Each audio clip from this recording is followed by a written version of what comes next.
I recently went to a conference. It was actually on women's health and in sport and injuries and things like that. And I got lucky enough. I went and actually had a chat with Louise Burke, who's been the AOS dietitian, sports dietitian and nutritionist for a long time.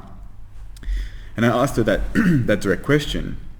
Is it just calories in, calories out? And she was really good about it. She said that there's lots of evidence suggesting in, say, athletic populations, we obviously need to maximize the amount of carbohydrate intake, particularly for people doing intense exercise. And that flies in the face of some of the more popular things that have come across in the last 10 years. You had people like Tim Noakes and even Peter Bruckner, who's really popularized the idea of, the high fat, low carb. Which may be appropriate for certain population groups. Potentially, yeah, but Louise was actually very heavily involved in a number of studies with, I think it was the walkers that they did it with, to try and see actually what happened. They tried to even fat adapt them and all these kind of things, and they still just didn't get the benefit that they were hoping for. Well, and that also makes a lot of sense when you think about energy kinetics, because think about explosive activities where you need readily available energy.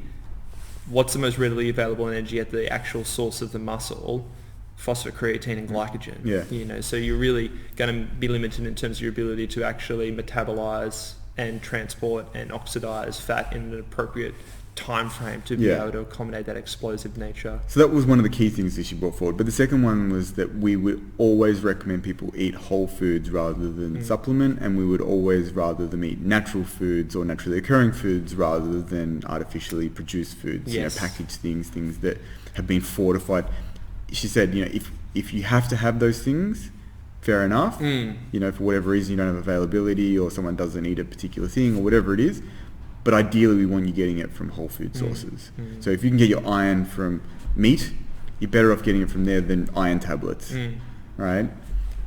I think that makes perfect sense to most people, but I think that there's going to be a growing body of evidence, and you probably know this better than I do, that those synergistic factors are going to become increasingly seen as being important. Absolutely. Well, there's a couple of things to take away from that. Is like what you're highlighting here is the whole food matrix, and understanding that the absorption and assimilation of nutrients doesn't happen in isolation. And there's very good evidence to show that. I know some of I can't think of his first name, but it's a Dutch guy who's a researcher at the University of Kentucky, Van Vliet. Who's done some interesting research of looking at, say, consumption of a whole egg versus just the egg whites, and thinking about, the egg yolk doesn't actually provide much protein, but has a lot of fat-soluble vitamins and fat that's shown to actually increase protein. The absorption, protein synthesis. And I think the other thing that's interesting too is we also need to understand and appreciate that even our understanding of nutrition is still very much in its infancy. And I think that's related to a lot of the secondary and tertiary